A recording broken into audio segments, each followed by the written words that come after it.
It's not a game, it's a rich thing.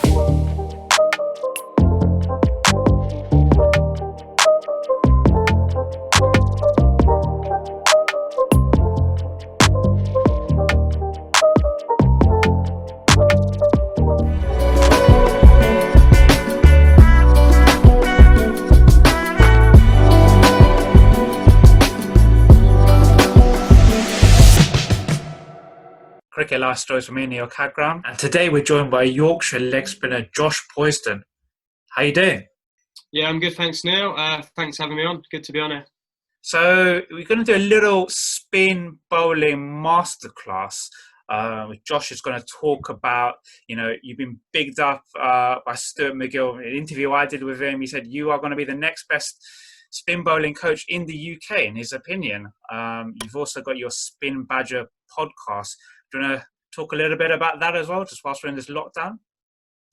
Yeah, it's obviously very kind words from Stu. He's been a big mentor to me over the last kind of 3, 4, 5 years. But so I'm a current professional cricketer at Yorkshire. I think that's the first thing to say is I'm a player at the moment. I've still got big ambitions about what I want to achieve in the games. That's the main thing. But I guess with one eye on post-playing career, yeah, I'm definitely interested in spin coaching and just with like a lot of other cricketers and a lot of other people around the world, I've got a lot of time on my hands at the moment. So I decided to kind of start this spin podcast, which, is basically aimed at giving tips and advice to spinners, whether they're young or old, and get a guest on each week and talk about their career and their story and what they've learned so far. So it's been good. Like for me personally, it's been an interesting experience. Like if you'd said to me a couple of months ago that I'd know how to edit and upload a podcast, I would have thought you're crazy. What,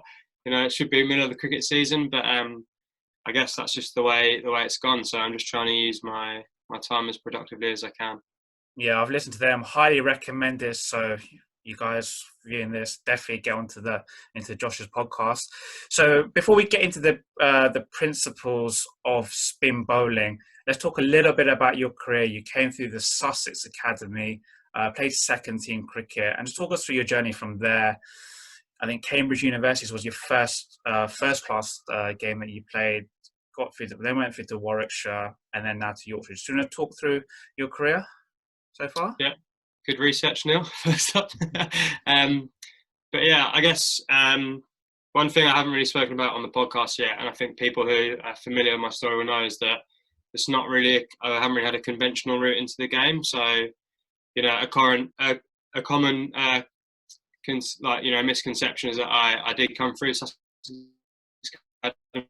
I didn't. I played 1 year of county age group cricket under 14s, but in reality, I wasn't at a good enough level when I was younger to play like academy cricket or play county age group cricket. So I guess I mainly came through like club cricket, working out from 4th 11 up to the first 11 eventually.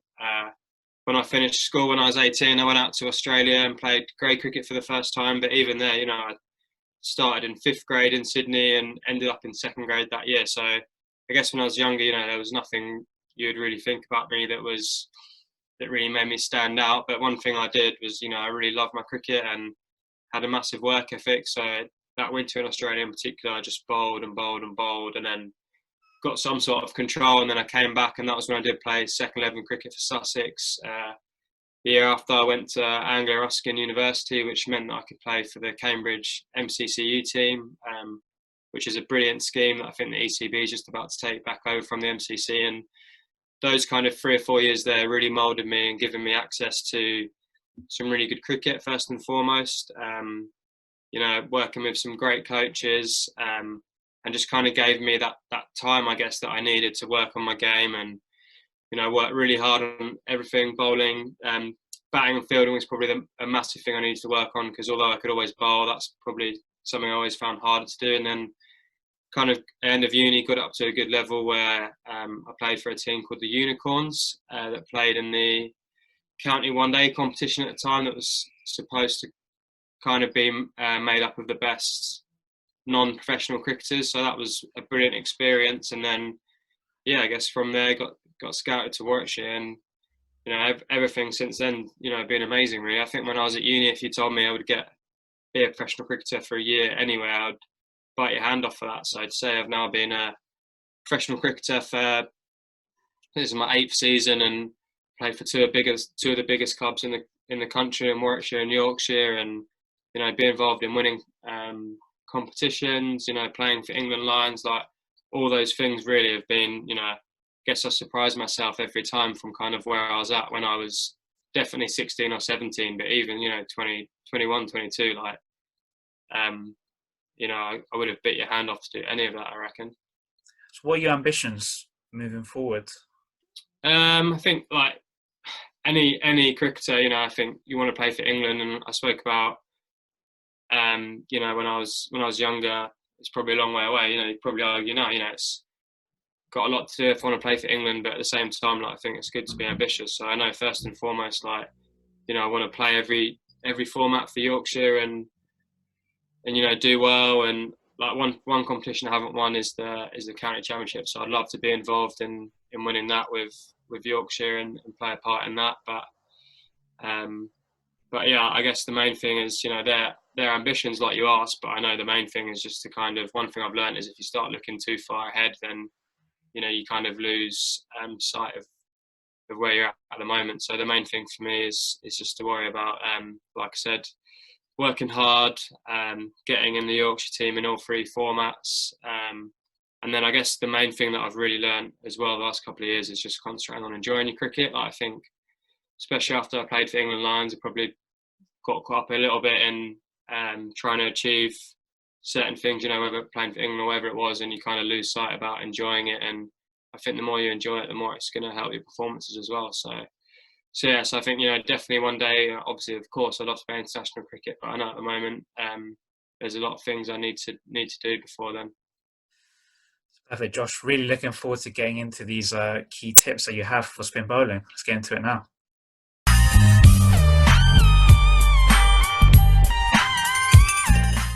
So the first thing we're going to talk about is the grip, I think, the most basic thing.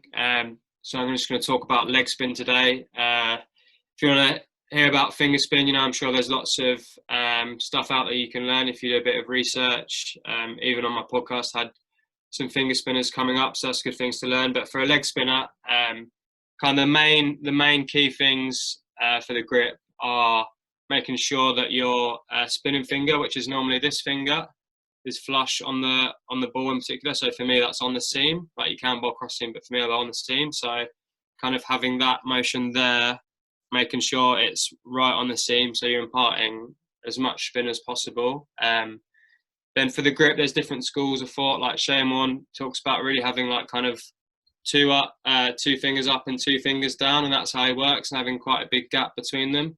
But for me, I'm probably quite spread out, having that on for my leg spinner. And for my googly and top spinner, I actually have the same grip, and it's just about changing the wrist position, which we're going to talk about more later. And then another variation flipper, I do change my grip slightly, but I guess that's the main thing about your grip, is having that spinning finger flush on the seam. Like, I think I used to be a bit more like that, with it not quite on the seam. I lost a bit of spin, but now I have it flush on that seam. So that's what really helps that. In terms of your action, I think it's really important to have a natural action that works for you. So, if you just went and bowled the nets, however you bowl, that's probably the way you're going to bowl. But then it's just about fine-tuning little things. So one thing that especially like kind of English and Aussie coaches will tell you is it's really good to have an aligned action, which I completely agree with. So that talks about having your feet, hips and shoulders all pointing at your target. So for me, if I'm bowling now at the camera, for example, my shoulders, I want to have them facing straight down rather than being too open or too closed. If I'm aligned, then that's going to give me the best chance to be accurate and spin it. So that same principle for your hips and feet as well. So they're kind of 3 things that you can work on. You can do that by doing drills of bowling without a run up, those kind of things. Another thing that's important is your front arm, especially as a leg spinner, is having a really strong front arm that goes towards your target. So that's a really good cue for people to think about. your run up, I think, again, it's quite natural. There's a lot of different approaches to the game, like to having a run up. So I think someone like Shane Warne, he just walks in. Rashid Khan definitely runs in. And I think it's, again, just finding like what works for you. And I think if you're not sure what works for you, see what makes you spin the ball the most, because that's what spin bowling's about. It's about spinning it. So if you find that when you're running in, it doesn't spin that much, then maybe try walking in and see if it spins more, and or, you know, something in between. However you do it, you know, you can kind of work it out. And then another thing to talk about run up is, I spoke about this a bit on episode 1 of my podcast with Matt Parkinson, is he talks about having a straight run up because that helps him getting a line.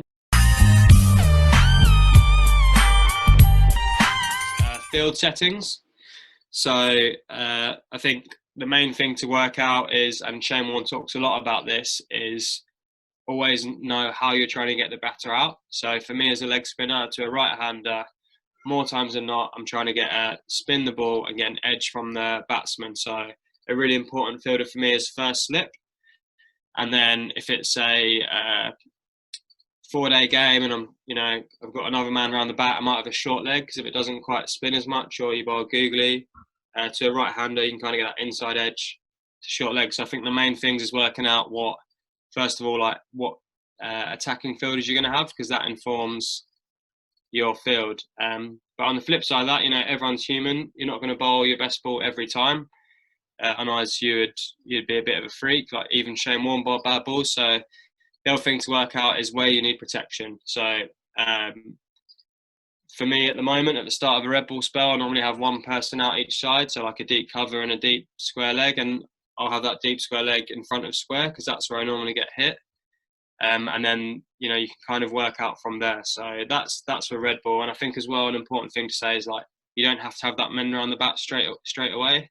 This can be really helpful sometimes if you start with that fielder out each side, and then once you start your spell, you can bring them in, because it's really important that you get into your spells and you find a way. Whereas if you have a 2 attacking field to start with, hit for a couple of boundaries and you put fielder out, the batter's kind of on the front foot there. Whereas on the flip side, if you have the men out and then you bring them in, that's you kind of, in terms of the mental battle there with the batsman, you're putting pressure on him and saying, right, you've got to hit the ball past my fielders now. So that's for red ball. And then I think for T20 cricket, you get 5 men out in the middle and 2 men out if bowling in the power play. So if you watch most spinners around the world, those 5 won't really change. You have a deep cover, long off, long on, deep mid wicket, and then a deep square leg. So it's the only kind of field I'd change in T20 is if someone reverse sweeps me, I'm more likely to have 2 backward points, and I'll get him from mid wicket that's where I'll lose a fielder. And if he doesn't really reverse sweep, then I'll probably have a mid wicket and just 1 backward point. So that's the thing with that. And then probably talking a bit more down the line here, but for me, the way that I learn that is doing my analysis on batters. So watch video, look at wagon wheels, and you can kind of see who's a strong reverse sweeper. So that's kind of a template, but obviously there's little things you might change in T20 if you think someone gets caught on mid-wicket. If they can't sweep, you might have no 45. If it's spinning a lot, you could have a slip or a man on the drive. Even in T20, I think it's good to have those attacking fielders. In terms of the other format, 50-over cricket, I spoke a bit about this with my podcast with Ish Sodhi, but the difference between 50-over cricket and T20 cricket is you've got to have that extra man in the ring during the middle overs. So again, it's working out kind of the way you bowl, what's the hardest option to take. So normally for a leg spinner, if it's spinning, you probably have mid on up, because in theory they've got to hit against the spinner right-hander to go over there. But I think it's just working out. So like for me, playing a lot of flat wickets in England, and because of my action, I get a lot of drift on the ball. Mid-off's actually quite a hard one to hit over sometimes. So I guess in 50-over cricket, it's just working out for you which fielder suits your style of bowling the best.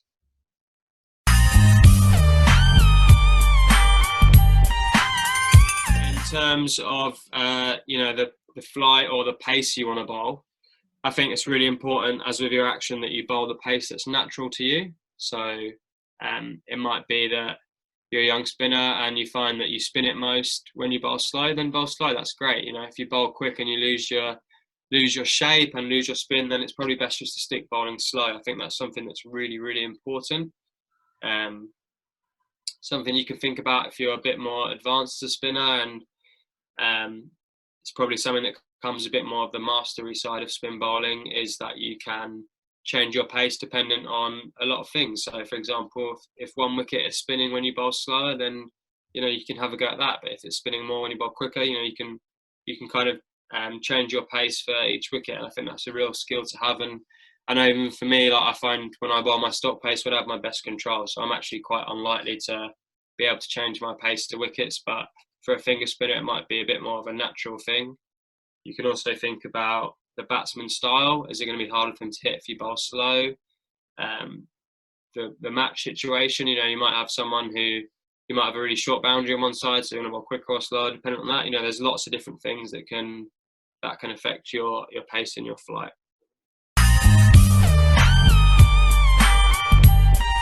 On to variations. So for a leg spinner, I guess because of the way we bowl, there's a lot of variations we can bowl, which is a massive plus point and strength of being a wrist spinner.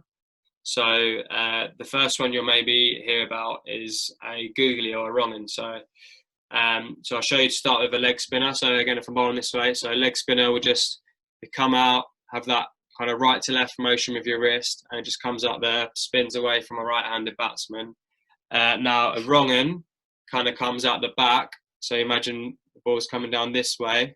So you're kind of flicking it out the side and imparting the spin on it, so it goes the other way. And then I think for a wrong-un, there's lots of different ways to bowl it. And I think that I couldn't, like I said, when I was younger, I wasn't half the bowler I am now, and I couldn't bowl googly. So I kind of had to spend a bit of time when I was at uni trying to teach myself. And spoke to loads of people, went out to India to a spin bowling camp, and that was kind of my main focus, was how to bowl googly. And so there's lots of different things you can do. One thing I always encourage people, if they don't have a clue how to bowl it, is you can kind of do like an underarm way of doing it. So if you imagine underarm leg spinner, you're just flicking it kind of on that, to your mate, right to left, and then you can flick a underarm googly just by doing it with your arms straight and flicking it out. So that's a really good way to kind of get a feel for it.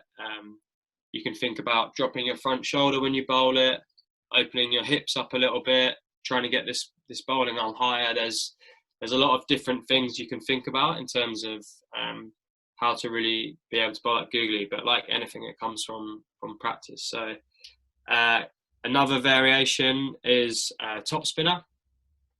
This is probably a bit more simple than a googly. So you think wrist spinner comes out, right to left motion like this. Top spinner, you're just getting imagine your palms facing completely sideways and flicking the ball out so the seam's completely upright. Now, top spin is a really good ball for a number of reasons. I think, first of all, what it does is it will dip more and bounce more because of the revolutions on the ball. So, for example, you might see a top spinner caught at short leg quite a lot because it hits the kind of shoulder of the bat. And then also in white ball cricket, if someone's trying to hit you for 6 straight, because of the dip on the ball, the ball ends up hitting higher on the bat again, and it's more likely to go straight up. So it's actually really, for me, underrated as an option in white ball cricket. So that might be a time to bowl on it. Then I guess there's probably 2 main other variations that kind of behave in a similar way. So like a slider or a back spinner that you kind of push out the front. I bowl a back spinner. I was lucky enough that Imran Tahir taught me a while ago, where you basically grip it on the seam and you really cock your wrist back and flick it out, and that get a lot of backspin on that, and that can be a really good ball, especially with a duke sport. It tends to shape in quite a lot. And then the best version of a slider or backspin is the flipper. So if you search like flipper on YouTube, you probably see a lot of videos of people bowling it, especially Shane Warne. And the way he tends to bowl it is it's actually a different grip. So like I said, leg spinner, you got all your fingers on your ball. For flipper, I just have these 3, so thumb and these 2 fingers. And you imagine you're just clicking the ball out. So just click the ball out of your hands, and you can kind of see what's happening to the seam as it goes backwards. So this is the hardest ball to bowl, basically. So you want it to, as you come over, I guess, kind of similar position to the top spinner, but you're flicking the ball out there. So that motion there. And what that does in the air is opposite to a top spinner. So a top spinner kind of dips and bounces. A flipper will kind of float in the air and then skid off the surface. So you see a lot of wickets of people going back to cut or pull, and it kind of does them for length and skids through and gets bowled OBW. So for me, flippers are really exciting ball, although it's very hard to bowl, you know, in terms of getting your control. I think if you can control it, the world really is your oyster, probably especially in red ball cricket where you can really set a batter up for it. So like I know for me in my own career at the moment, that's a massive work on is nailing that flipper.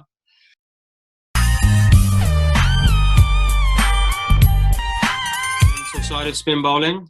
So for me, like, this is massive, and I think it's definitely more important than technical, because obviously you need some sort of technical aptitude, but the best spinners are the ones, their action's probably not too dissimilar from a lot of other cricketers, but because they have the mental skills to cope with playing on the highest stage, you know, they can really repeat what they can do under pressure. So the mental side's really, really vital to cricketers. And one thing I really want to speak about is we spoke about Stuart MacGill at the start, and he's massive on this. So he talks about your kind of mindset as a spin bowler and what you want to do. And when the first time I ever met him,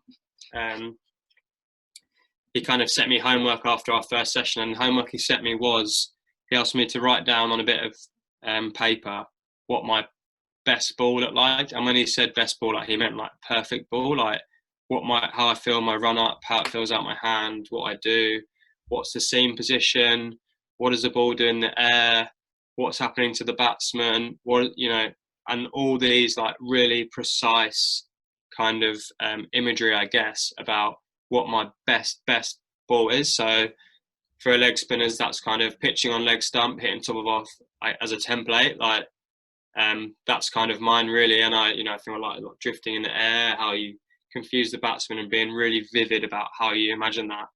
And then it says when you bowl, just try and do that every ball. And if you try and do that, you're not thinking about anything else. You're really focused on exactly what you want to do. And if you get your best ball slightly wrong, it's still going to be a good ball.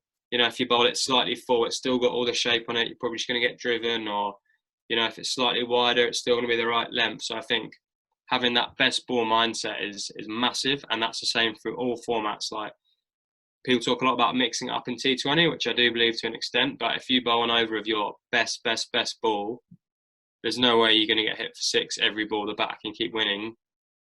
You know, there's at some point you're going to deceive him if it is your best ball with all the revs on it and exactly how you want. So, and you know, so the way that kind of played out with mine and Stewie's training was, I literally tried to bowl my best ball. And so, like, in reality, you're bowling 2 hours of stop balls, but because you're really aspiring to bowl that best ball, it doesn't feel like that, and it's not boring because you're literally trying to work towards that all the time. So I know that that's kind of Stewie's big philosophy, and he said that to Mason Crane. He went on to have an amazing season when he was working with him. Matt Critchley, who's gone on to play